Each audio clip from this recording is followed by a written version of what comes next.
eu vou compartilhar aqui a minha tela com vocês. A partir desse momento, eu vou ver vocês bem pequenininhos, né? Porque eu vou estar vendo aqui os slides. Então, hoje, né, como o Juliano já falou, a gente vai dar continuidade, né, ao que a gente viu na semana passada, que é a IN 138, é uma IN nova aí prevista dentro do conteúdo programático desse concurso, mas que é bem importante. E, sobretudo, está muito relacionada aí com a RDC 166 que a gente conversou na semana passada, né, e falou aí sobre validação de métodos analíticos. A gente está devendo aí para vocês subir a aula no Drive, então meu compromisso hoje do dia é esse. Depois que eu acabar aqui, eu vou terminar de carregar ela. Não vou fazer ao mesmo tempo para não dar chabu aqui, né, porque o computador está meio pesado. Mas assim que eu acabar, vou deixar a aula aqui subindo já as duas para o Julian editar e disponibilizar o link para vocês lá no YouTube. E aí é legal, né, para quem não pôde acompanhar até o final ou para quem não pôde estar presente, ver essa aula, porque enfim, é uma RDC que gera aí dúvida, né, acaba sendo um pouco confusa ali os conceitos dos parâmetros que devem ser estudados aí, né, para que a gente consiga ao final ter esse método validado. E aí eu acho que na aula a gente consegue exemplificar bem, né? Trabalhar ali conceito a conceito, para que quando vocês façam uma leitura na íntegra agora, né, como revisão, vocês consigam ali pegar os detalhes, as minúcias que porventura não tenham pego. Então hoje a gente vai falar da RDC não, da IN 138 de 2022, que apesar de ser uma instrução normativa, né, que normalmente as instruções normativas são pequenininhas, ela não é tão grande, né? Tem cerca de 20 páginas, 22 páginas, mas traz ali uma densidade de conceitos, uma densidade de informação que eu acho que assim, essa banca vai cair de sola. Porque, querendo ou não, a validação é um dos assuntos preferidos aí, né? Se a gente vê também no edital verticalizado e pelo perfil da banca nos últimos anos. Porém, ela já foi muito explorada, muito batida. Então, eu acho que explorar a IN 138 é uma possibilidade ali, abre uma nova frente para que eles consigam ser um pouco mais diferentes do que eles têm sido ultimamente, cobrando só a 166. Tá? Porque, afinal de contas, está tudo ali dentro do mesmo conceito, do mesmo contexto, só que traz ali ainda algumas informações adicionais, principalmente no que tange a qualificação, que não é alvo da RDC 166, tá? Então, a partir desse momento, não estou vendo vocês, vou pedir para que vocês, então, me sinalizem aqui. Se tiver qualquer dúvida, é só abrir o áudio e a gente conversa.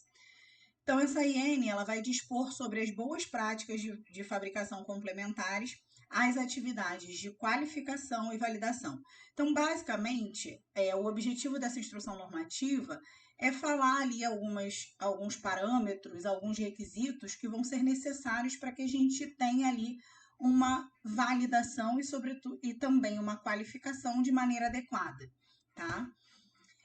E aí, qual é o fundamento e o objetivo, né? Que a gente sempre tem que ter isso muito claro para todas as RDCs, para todas as legislações aí do conhecimento geral que a gente estuda, é preciso a gente entender qual é o objeto e o fundamento e o contexto que aquela legislação está inserida, porque isso vai facilitar a gente na hora de desenrolar ali, desembocar uma questão.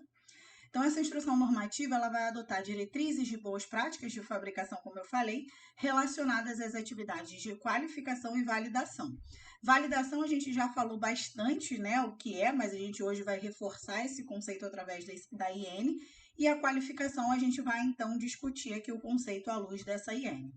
Qual é a aplicação? Ela vai se aplicar a todas as empresas que vão estar inseridas ali no contexto de realização de operações de fabricação de medicamentos, inclusive para aqueles medicamentos em fase experimental. Então, assim como lá na RDC 166, que a gente previa ali a validação de métodos analíticos para fins ali de controle, de análise de medicamentos de lotes experimentais, aqui não será diferente. Afinal de contas, é uma IN que vai dizer ali quais são as boas práticas que eu tenho que ter para realizar, seja a validação, seja a qualificação.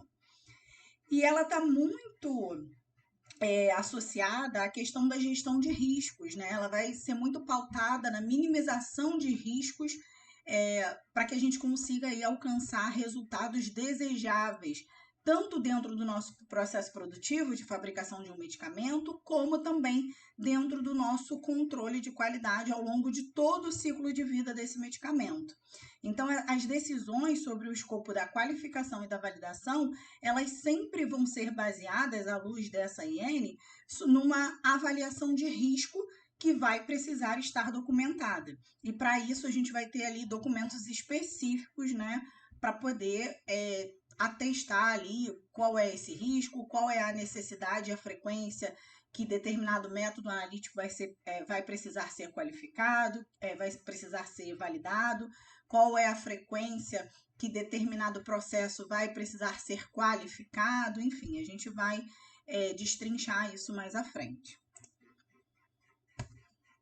E aí, né, para ficar mais claro ainda, né, essa abordagem ela é baseada em risco, então a gente vai ter ali a questão do conhecimento, da ciência e do risco associada, que vai desembocar, né, vai culminar num planejamento, e esse planejamento ele está inserido ali no contexto da qualificação, ele vai se concretizar no contexto da realização da qualificação, por exemplo, de um processo ou da validação de um método analítico, a depender ali do objeto que a gente esteja falando, a gente vai usar um termo ou outro, e tudo isso vai ter que ter um monitoramento contínuo, que está muito pautado no risco associado a esse processo, tá?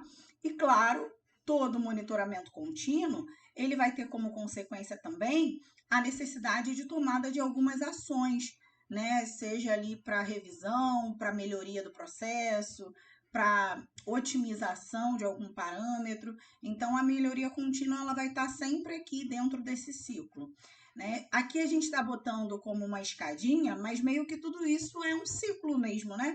Que vai estar fazendo parte ali ao longo de todo o processo produtivo e ciclo de vida desse produto, né? Medicamento, no caso.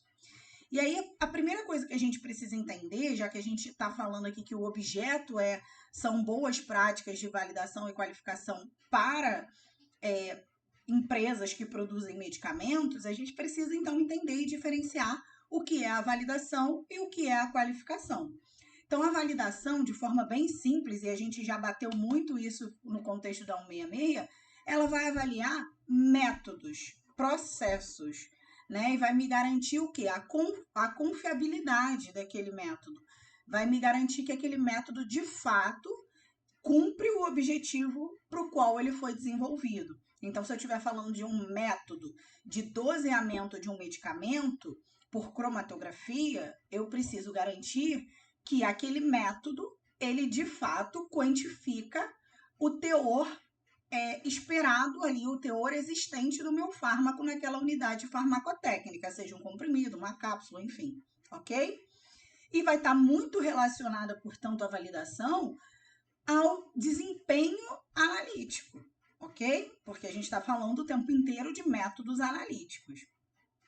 Por outro lado, a qualificação ela vai avaliar agora equipamentos, sistemas. Então, por exemplo, eu qualifico um sistema de gerenciamento lá de estoques do meu hospital, né? E aí não estou mais dentro do contexto da produção necessariamente, mas, por exemplo, poderia ser um sistema associado lá, um software associado lá a alguma etapa do meu processo produtivo. O meu processo seria alvo de validação, mas o meu sistema, o meu software, seria alvo de qualificação. Por outro lado, a gente tem ainda também a possibilidade de qualificar equipamentos. Então, todos os equipamentos envolvidos dentro de um processo produtivo, eles vão ser alvo de uma qualificação, né? Então, por exemplo, quando eu estou falando da etapa de mistura, da operação unitária, mistura dentro do processo produtivo de comprimidos. Essa mistura, né, o misturador, o equipamento misturador, que pode ter lá vários princípios de funcionamento, e aí a gente lembra lá um pouco da farmacotécnica, né? Ele pode ser um misturador em VIN, um misturador em V, enfim. Ele vai ser alvo de uma qualificação. Para quê? Para que eu saiba se de fato aquele equipamento, aquele misturador, ele gira na velocidade que eu espero, ele cumpre aqueles requisitos, né, que eu espero que ele faça. Ou seja, que ele de fato misture bem lá os meus pós, né? Eu obtenha ali ao final uma mistura homogênea, ok? E aí, portanto, é isso que é a avaliação desses parâmetros que vai me garantir o bom funcionamento desse equipamento ou desse sistema. E, portanto, a qualificação agora ela é muito mais relacionada à medida de desempenho operacional. Então, a validação está ligada ao desempenho analítico, enquanto a qualificação vai estar muito relacionada ao desempenho operacional. Tudo bem? Ficou claro, gente, a diferença entre esses conceitos? A gente não pode cair aí nessa pegadinha, tá? São diferentes. Na verdade, são termos que significam a priori a mesma coisa, mas que são aplicados a objetos diferentes. Tanto a validação como a qualificação, eu vou ver se o meu objeto cumpre com as especificações, cumpre com o objetivo para o qual ele foi criado. Entretanto, a validação eu vou me referir a métodos, o meu objeto agora é um método ou um processo, e na qualificação o meu objeto passa a ser um equipamento ou um sistema. E aí vamos, né, exemplificar para ficar aqui mais claro. Quais vão ser aí as aplicações da validação, portanto?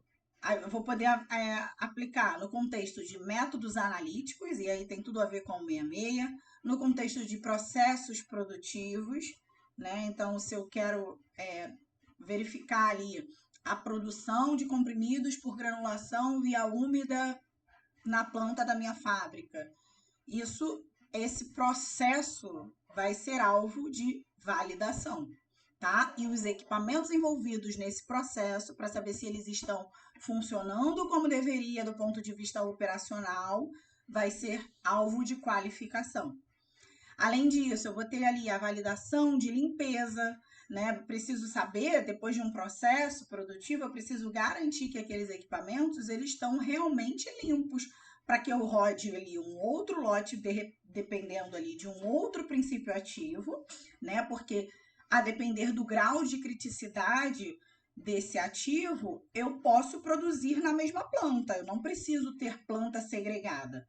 Existem aí exceções, né, quando a gente pensa aí no contexto das boas práticas de fabricação lá na 658, mas no geral as indústrias compartilham, né, essas plantas. E aí, portanto, eu preciso ter métodos validados de limpeza que me garantam que de fato não vai haver ali nenhum resquício do produto anterior e, né, culminando ali numa contaminação cruzada, né, e que vai implicar em diversos prejuízos aí e complicações para essa empresa, tá? Além disso, eu posso também validar sistemas computadorizados e validar processos de esterilização. Por outro lado, a qualificação, eu estou me referindo a equipamentos analíticos. Então, por exemplo, o método analítico para avaliar o teor de uma unidade farmacotécnica, ele é alvo de validação. Mas quando eu penso no meu HPLC, no meu cromatógrafo líquido, que é o meu equipamento, e vou ali verificar parâmetros do meu equipamento para saber se ele está funcionando bem, eu estou fazendo uma qualificação do meu equipamento. Inclusive, para que eu possa validar um método analítico, eu preciso ter previamente uma qualificação adequada do meu equipamento, ok? Então, assim, garantir que, por exemplo, quando eu boto lá o fluxo de fase móvel a 1 ml por minuto, de fato, o meu fluxo seja 1 ml por minuto, porque isso vai ter implicações sobre o meu método analítico, caso eu não esteja nesse fluxo. Se eu digo que a temperatura do meu forno, onde fica a minha coluna, lá no cromatógrafo líquido, ela está a 30 graus, de fato eu preciso garantir que é 30 graus dentro desse forno, porque isso vai ter implicações, por exemplo, lá no meu resultado, em termos de resolução das substâncias no meu cromatograma, né? O quão bem separadas ou coeluídas, juntinhas, elas possam aparecer nesse cromatograma, ok? Da mesma forma, autoclaves, estufas, balanças, enfim, salas limpas, ok? Então, eu acho que deu para ficar claro aí. E aí, como toda legislação, né, que é super didática e a Anvisa, ela vai trazer ali para a gente algumas definições. A gente não sabe o que vai ser alvo aí de cobrança da banca. Então, eu tentei fazer ali uma análise crítica baseado aí no que a banca gosta de cobrar, principalmente na 166 e de legislações aí da área da indústria, o que poderia vir a ser alvo dessa banca. Mas é claro que isso não vai eximir os senhores de lerem ali todas as definições e reler até o dia da prova, de modo que vocês consigam guardar todas ou quase todas aí na cabeça. Então eu trouxe aqui algumas que são mais diferentes e que talvez tenham e que são muito mencionadas ao longo dessa IN, tá? Como por exemplo, atributo crítico de qualidade. O que é isso? É uma propriedade ou característica física, química, biológica ou microbiológica que deve estar dentro de um limite, faixa ou distribuição aprovados para garantir a qualidade desejada do produto, tá? Ciclo de vida são todas as fases de vida útil de um produto, né? Então, equipamento, instalação, desde o desenvolvimento inicial, lá quando eu tenho os meus lotes pilotos, até, porventura, se acontecer a descontinuação desse medicamento. Estado de controle, o que é isso?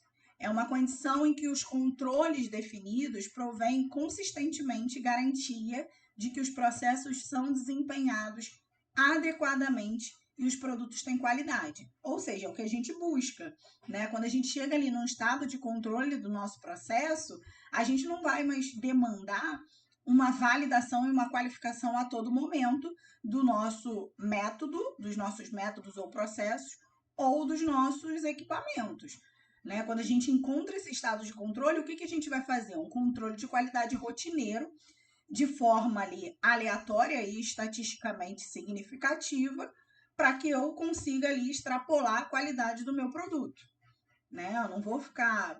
Então, na verdade, é o que eu busco, né? Um estado de controle. Parâmetro crítico do processo. É o parâmetro de processo cuja variabilidade tem um impacto em um atributo crítico da qualidade e, portanto, deve ser monitorado ou controlado para garantir que o processo produza um produto com qualidade desejada. Normalmente, esses parâmetros críticos de processo eles vão estar sendo monitorados mesmo durante um estado de controle, tá? Porque eles são atributos críticos. Qualquer variação ali nesse atributo me gera um produto com um perfil completamente diferente daquele que eu desejava produzir, por exemplo, tá?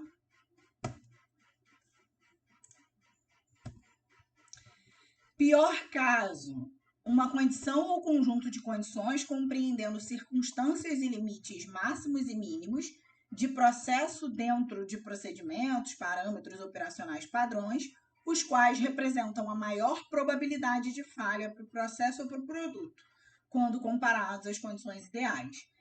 Estas não necessariamente induzem a falha de produto ou processo. Então, o pior caso é, por exemplo, eu preciso, às vezes, né, rodar ali o meu processo antes de... para garantir que ele funciona numa condição extrema, seja de máximo, seja de mínimo. Então, por exemplo, se eu estiver falando de um processo de mistura, eu vou utilizar ali o meu BIM, o meu misturador, com o mínimo de pó que é possível ali e vou avaliar, por exemplo, parâmetros como doseamento, para ver se houve uma boa distribuição do meu fármaco, uma boa mistura, enfim. E vou também rodar no meu máximo, para que eu consiga saber que, sei lá, de repente, olha, de 20% a 80% da capacidade do meu equipamento já é demais para um misturador em bins. Então, eu vou ter que operar de 40% a 60%, na faixa de 40% a 60% de volume em termos de capacidade desse misturador. Então, eu vou ter que desenhar o meu lote para ocupar no máximo 60% e no mínimo 40%, por exemplo. Então, o pior caso a gente estuda com essa finalidade, para que a gente consiga definir uma margem de segurança. Fazendo uma analogia, seria a mesma coisa que o índice terapêutico lá da farmacologia, né? A gente tem ali a mínima a máxima dose efetiva sem o efeito tóxico e a mínima dose efetiva tipo, a janela, né, entre a máxima efetiva sem nenhum efeito tóxico e ali onde eu já tenho a mínima efetiva com algum efeito tóxico, né, ali o índice terapêutico. Então, seria mais ou menos a mesma coisa, só que agora traduzindo para farmacotécnica e processo. Protocolo de validação e qualificação é o documento que descreve as atividades a serem realizadas na validação ou qualificação de um projeto específico, incluindo o cronograma, as responsabilidades, os parâmetros críticos do processo, os atributos críticos, os piores casos, enfim, tá? Tudo ali vai estar dentro desse protocolo de validação e qualificação. Qualidade pelo desempenho, que é o Quality by Design, que está super em alta aí essa discussão. É a abordagem sistemática que se inicia com objetivos pré-definidos e vai enfatizar o conhecimento, o entendimento do produto, dos processos, dos controles em processos, baseada pela ciência e pelo gerenciamento de risco da qualidade. Então, hoje, a gente faz muito essa abordagem de Quality by Design, né? Você tenta ali fazer planejamentos experimentais, testar condições e, a partir disso, com base na ciência e claro, sem perder de vista ali o risco associado a cada uma das etapas desse processo, você vai tirar ali conclusões em relação a como esse processo, em quais etapas esse processo, por exemplo, precisa ser controlado, tá? E aí a gente tem, no caso da qualificação e da validação também, a gente vai ver mais à frente, alguns tipos de qualificação que a que a IN vai definir e depois ela vai dizer como a gente faz para para cada uma dessas qualificações, para ao final ter como resultado cada uma dessas qualificações.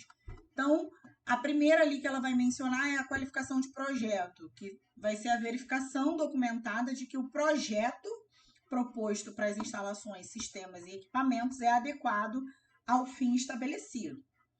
Então, qualificação de instalação, verificação documentada de que as instalações, sistemas e equipamentos, quando instalados ou modificados, cumprem com o objetivo aprovado e as recomendações de seu fabricante. Então, por exemplo, é na qualificação de instalação que eu vou verificar a necessidade de uma tomada 220 ou 110. Claro que assim, né, eu estou dando um exemplo muito simples, né, no contexto da indústria são coisas muito maiores do que simplesmente uma tomada 110 ou 220, mas por exemplo, nessa fase, lá no projeto eu previ a necessidade de uma tomada naquele local para poder ligar determinado equipamento do meu processo produtivo. E durante a instalação é que eu vou, de fato, verificar ali se essa voltagem, enfim, está adequada ali para rodar o meu equipamento. Qualificação de operação é a verificação documentada de que as instalações, sistemas e equipamentos, quando instalados ou modificados, desempenham suas funções como planejado, dentro dos intervalos de operação pré-definido.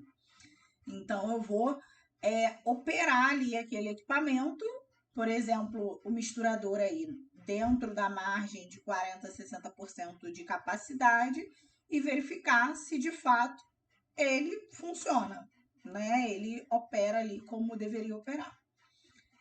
Desempenho, verificação documentada de que o sistema e equipamento pode desempenhar suas funções efetivamente e reprodutivamente, de acordo com métodos, processos ou especificações aprovadas.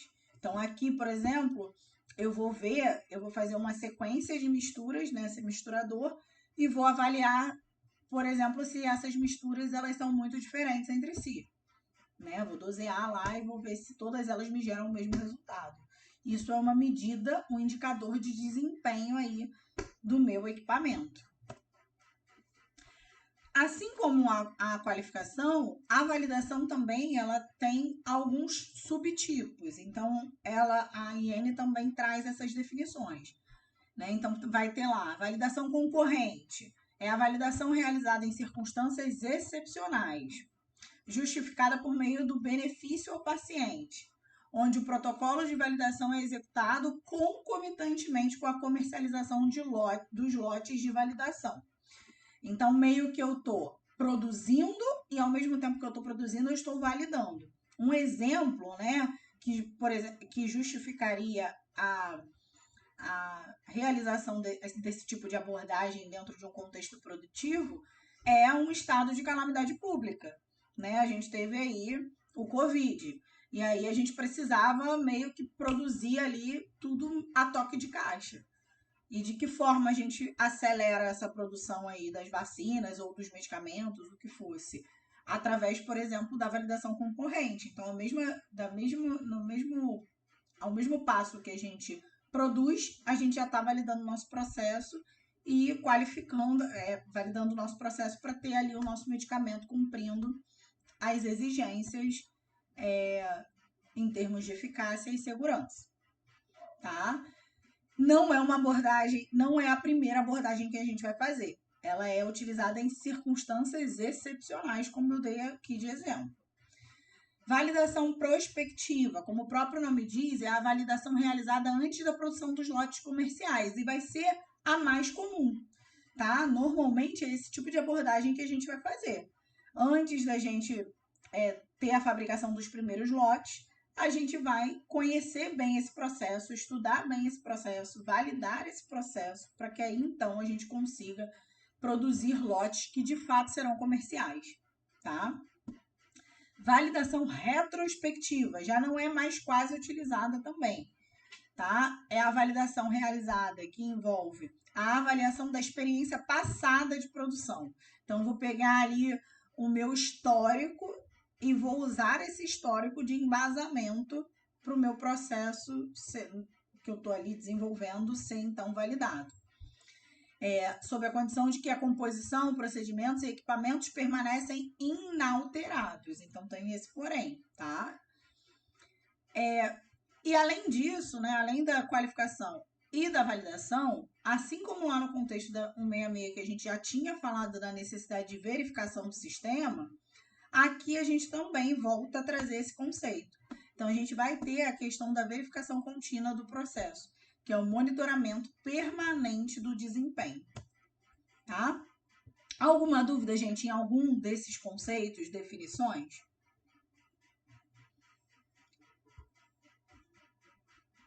Tranquilo? Então, vamos entrar aqui na parte de organização e planejamento.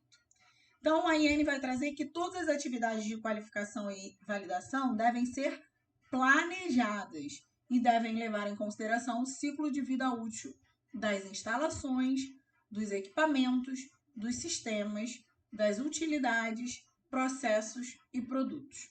Utilidades, por exemplo, são lá os gases utilizados aí no processo produtivo, tá? É um exemplo de utilidade. As atividades de qualificação e validação devem ser realizadas somente por pessoal adequadamente treinado. Os principais elementos do programa de qualificação e validação da planta devem estar claramente definidos e documentados em um plano mestre de validação ou equivalente. Então, isso aqui, gente, é até uma pegadinha, porque, por exemplo, quando a gente lê lá plano mestre de validação, a gente tende a pensar que só vai ter ali os elementos ligados à validação, mas não. Os elementos ligados também à qualificação também serão registrados nesse plano mestre de validação ou documento equivalente, tá? E aí, esse plano mestre de validação, então, vai ser o documento que vai resumir as atividades de validação e qualificação e vai funcionar meio que como nosso guia, o nosso mapa detalhado do processo, devendo ser claro, conciso, organizado e atualizado. Então, ele vai ter ali como informações mínimas a política de validação, a lista organizada das atividades de qualificação e de validação, o resumo das instalações, sistemas, equipamentos e processos já validados e a serem validados, né, com seus status atualizados, o controle de alteração e gestão de desvios para qualificação e validação. Então, toda vez que eu encontrei ali um desvio, toda vez que eu encontrar um desvio, eu preciso atuar nesse desvio, e isso quem vai me garantir ver, né? Quem vai me possibilitar ver esse desvio vai ser justamente a verificação contínua que a gente falou, tá? E aí, a partir do momento que eu detecto esse desvio, eu preciso atuar, ter medidas ali de ação de contingenciamento. E aí, um dos tópicos lá do meu plano mestre de validação, ele deve prever isso, tá? Trazer ali todo um histórico dessas alterações e, sobretudo, quais foram as ações para gerir esse caso aí fora da curva. Modelos de documento, então modelos de protocolo, de relatório, orientação sobre o desenvolvimento de critérios de aceitação. Então, eu não posso simplesmente estabelecer um critério da minha cabeça. Eu preciso ter um embasamento, um racional para estabelecer determinado critério dentro do meu processo produtivo. E quais foram as estratégias de qualificação e validação, incluindo também a requalificação quando for aplicável. Então, para que ele vai servir? Para estabelecer prioridades e um cronograma, né, de validação e qualificação, para fornecer ali uma condição e progresso das atividades, para esboçar, referenciar a política e procedimento operacional padrão, para definir critérios gerais de aceitação, apresentar resumos das atividades de forma tempestiva em reuniões de alta gerência empresarial, ou seja, permitir o acesso de maneira fácil aos dados, tá? E auxiliar na apresentação do programa de validação nas fases de autoinspeção, quando a Anvisa fizer auditoria, por exemplo, ou quando tiver auditoria interna, né, do pessoal da garantia da qualidade, enfim, ok? E aí, a gente chega nas fases, né? Vamos falar aí primeiro da qualificação e, sobretudo, as fases que estão envolvidas aí nesse processo de qualificação. E aí a gente precisa decorar, gente, tá? Isso aqui é para decorar mesmo. Então, a primeira coisa que a gente vai fazer quando a gente pensa em qualificar alguma coisa é uma especificação de requisito do usuário, ERU. A gente vai falar de cada uma delas depois, tá? Na sequência, a gente vai realizar a qualificação do projeto, que é a planta, né? A gente vai ver ali o desenho da planta. Depois, teste de aceitação de fábrica e planta, qualificação de instalação, qualificação de operação ou operacional, qualificação de desempenho e, finalmente, a requalificação, tá? De tempos em tempos, a depender da criticidade aí desse processo ou produto, ok? Então, vamos falar ali primeiro da especificação de requisito do usuário. A especificação de requisito do usuário é para equipamentos, instalações, utilidades ou sistemas, né? Que são aí as coisas, os objetos-alvo de uma qualificação. E deve ser definida na ERU. Então, a ERU é o documento onde a gente vai ter ali a especificação de cada uma dos objetos que são alvo da qualificação, seja aí os equipamentos, as instalações, as utilidades e os sistemas. Os elementos essenciais da qualidade precisam ser incorporados e qualquer risco às boas práticas, ele deve ser mitigado a um nível aceitável. Então, a ERU deve ser o ponto de referência ao longo do ciclo de vida da validação, ao longo do ciclo de vida da qualificação. Depois eu acerto ali. E aí ela vai definir, portanto, o objetivo do equipamento, a capacidade produtiva, os requisitos operacionais, os requisitos regulatórios, os requisitos de qualidade e os requisitos de segurança. Gente, aqui é validação mesmo. Por quê? Na ERU eu vou ter todas essas informações e ela vai servir como referência para que eu valide o meu processo envolvendo esse determinado equipamento.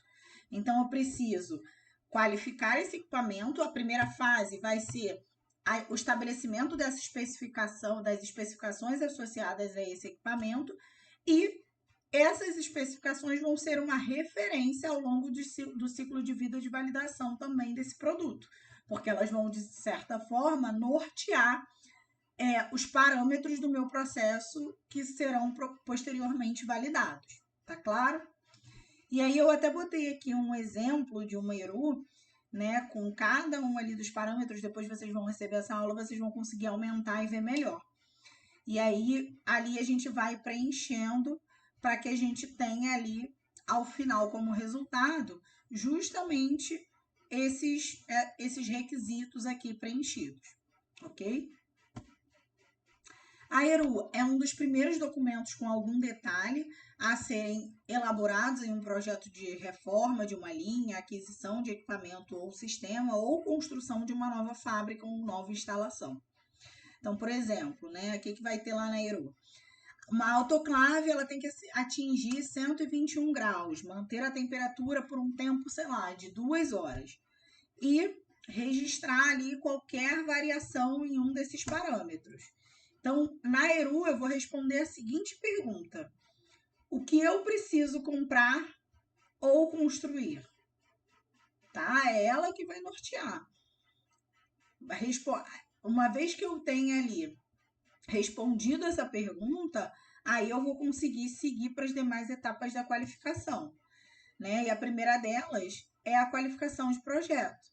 Então, que é o próximo elemento na qualificação de equipamentos, instalações, utilidades e sistemas, na qual a conformidade do projeto com as boas práticas deve ser demonstrada e documentada.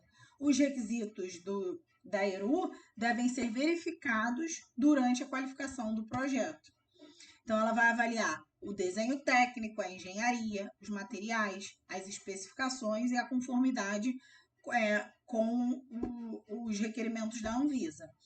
Então, o projeto, ele foi concebido corretamente? Essa é a pergunta central que eu vou me fazer, né, ao iniciar ali a qualificação de projeto.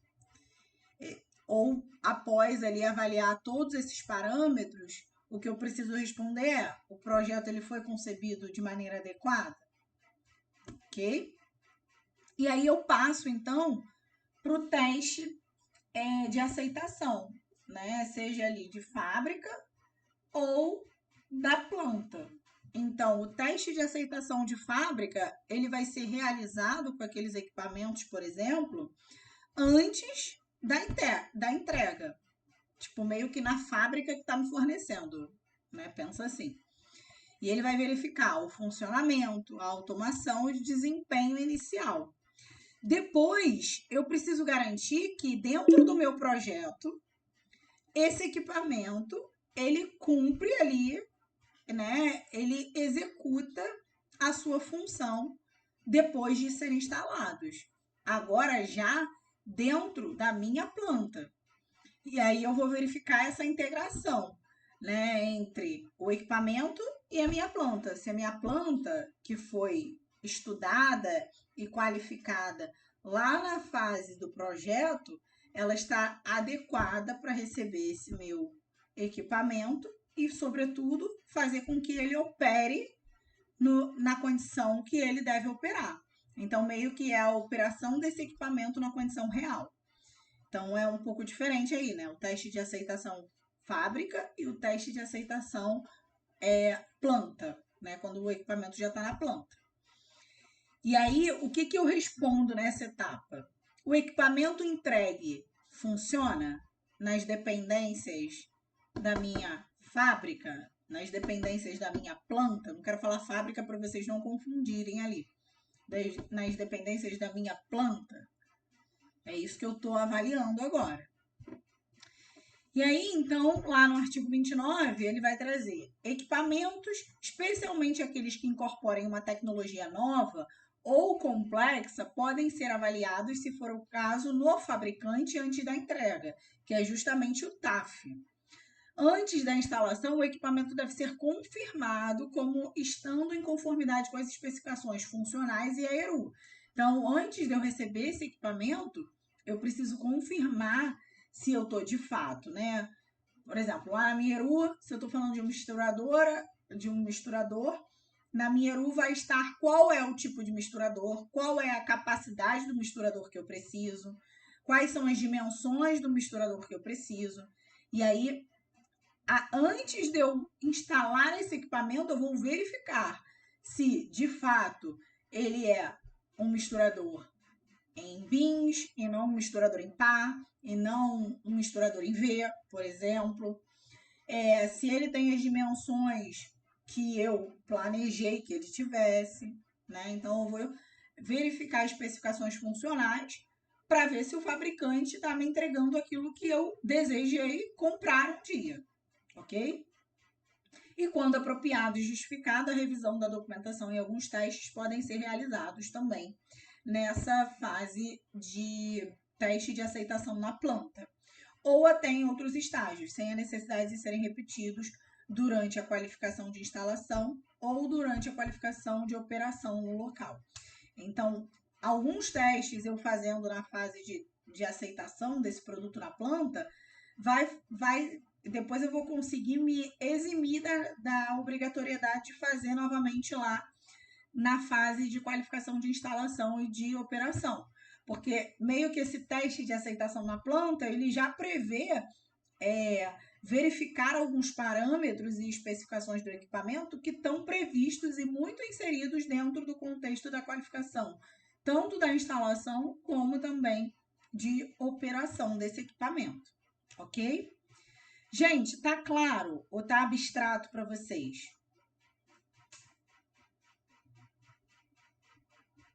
Fala aí comigo.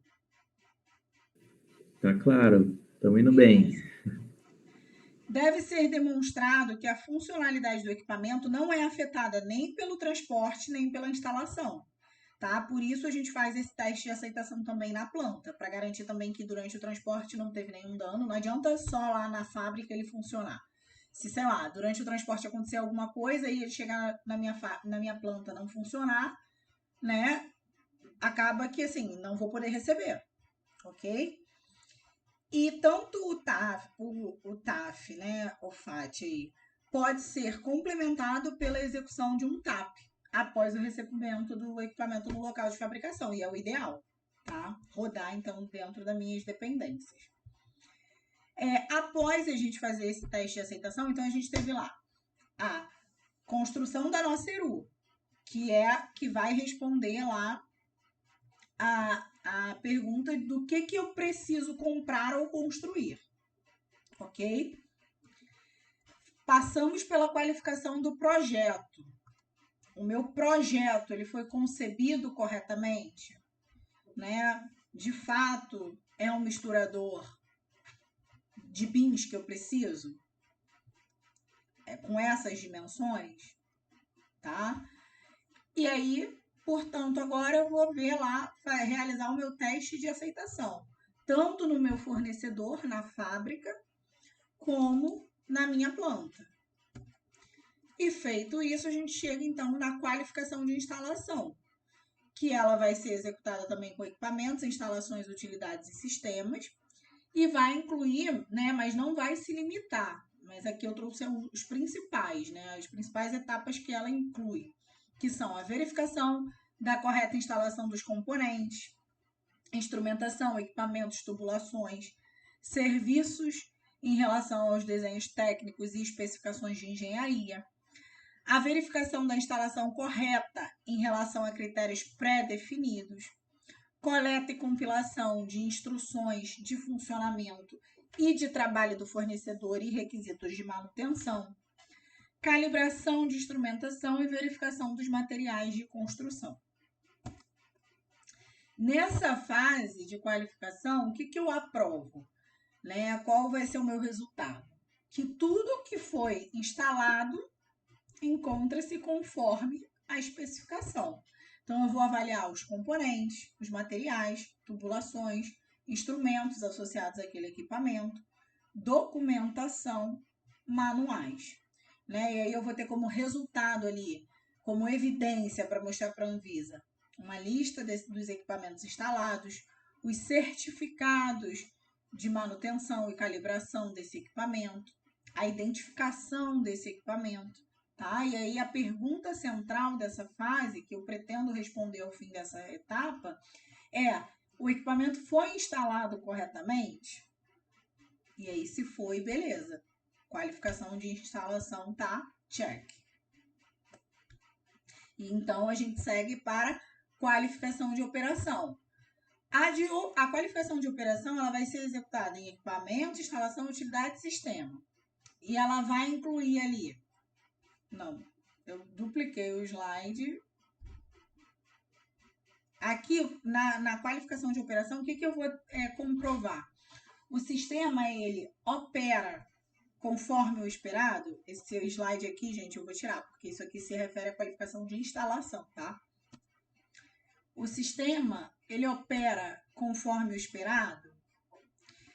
Então, para isso, eu vou ter que avaliar testes funcionais. Então, eu vou ter que rodar ali, por exemplo, um lote para poder verificar se de fato ele mistura, se eu estiver falando aí do misturador. Vou ter que ter ali alarmes, né? Então, eu vou testar ali o pior caso desse misturador.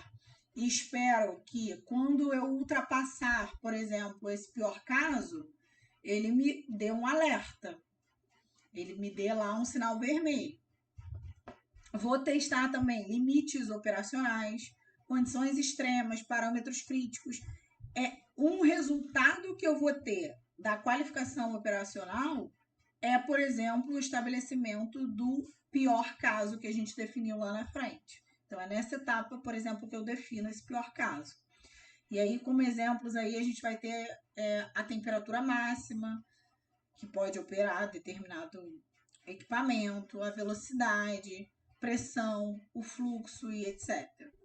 Tá? Por exemplo, se a gente estiver falando aí de um spray dryer, utilizado aí para granular, para secar, spray dryer, leito fluidizado, desculpa. Leito fluidizado, que é super versátil aí na indústria. Pode ser utilizado para granular, pode ser utilizado para secar, pode ser utilizado para revestir comprimidos, né, com diferentes funcionalidades, enfim. Eu preciso controlar temperatura, velocidade, pressão e fluxo desse equipamento. Então, eu vou ter que fazer ali uma qualificação operacional para estudar ali esses parâmetros. E aí, a pergunta central respondida ao final dessa etapa vai ser: funciona corretamente? Se funcionar, beleza, vamos seguir então para a qualificação de desempenho. A qualificação de desempenho, ela deve seguir a conclusão, ela deve, ser ali o espelho da conclusão bem-sucedida, na verdade, o resultado da condução bem-sucedida da qualificação de instalação e de operação. Em alguns casos, pode ser mais apropriado realizá-la até em conjunto com a qualificação de operação, e é muito comum, tá? Ou mesmo com a validação de processo, porque meio que o desempenho vai ser a simulação da condição real de produção.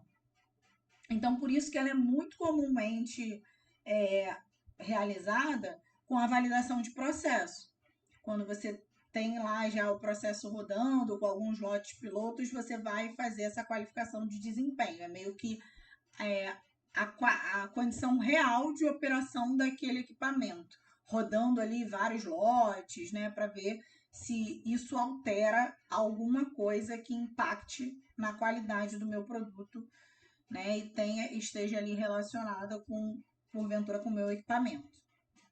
Então, o desempenho, a qualificação de desempenho, ela vai incluir testes utilizando materiais de produção, substitutos qualificados ou produtos simulados, com comportamento comprovadamente equivalente sob condições normais de operação e com tamanhos de lotes de pior caso. Então, percebam, eu estabeleci o pior caso lá na qualificação de operação e agora aqui eu vou botar para rodar lotes sucessivos ali, por exemplo, de piores casos, para ver o que vai acontecer. E aí eu vou trabalhar com amostragens, fazendo ali controles de qualidade para ver se de fato esse produto, esse processo e esses equipamentos estão com um comportamento reprodutível, ok?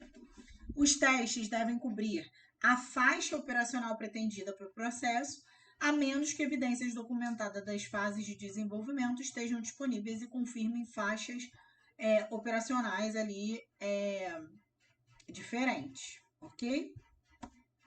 Então, o que eu vou comprovar? Que o equipamento, o processo, entrega resultado consistente. E aí, para isso, eu vou avaliar sob condições reais a repetibilidade desse processo, o desempenho contínuo, né? Podendo usar ali lotes simulados, lotes com tamanho parecido ao que eu pretendo comercializar, até lotes comerciais, né? Fazendo ali um monitoramento contínuo.